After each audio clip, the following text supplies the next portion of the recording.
As Pete and I traveled to Washington for President Obama's inaugural celebration, he told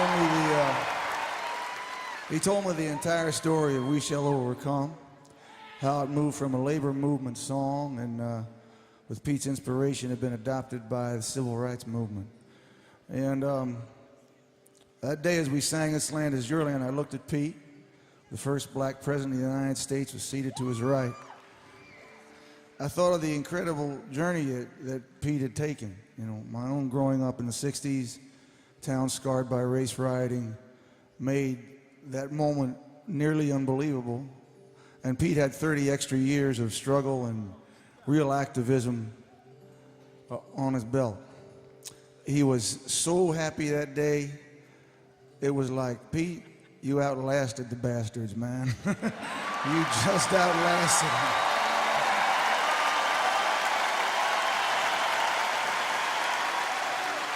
It was so nice.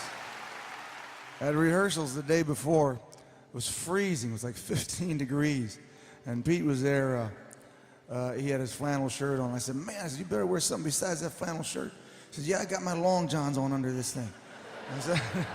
And I asked him, I said, how do you want to approach This Land Is Your Land?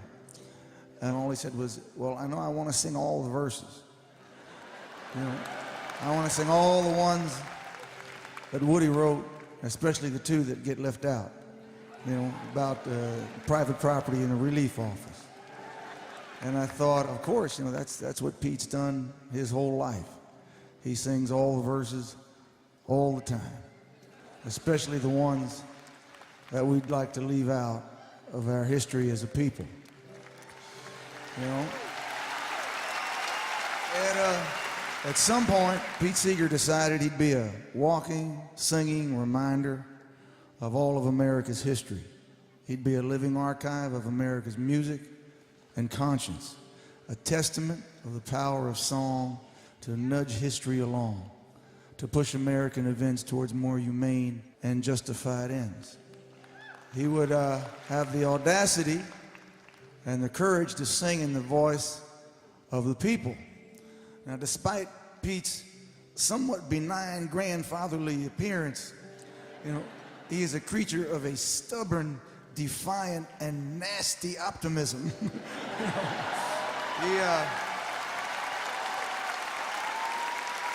He carries, inside him, he carries a steely toughness that belies that grandfatherly facade, and it won't let him take a step back from the things he believes in. At 90, he remains a stealth dagger through the heart of our country's illusions about itself.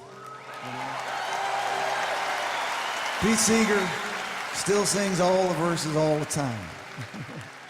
And he reminds us of our immense failures as well as shining a light towards our better angels and the horizon where the country we've imagined and hold dear, we hope, awaits us. And on top of it, he never wears it on his sleeve. He's become comfortable and casual in this immense role.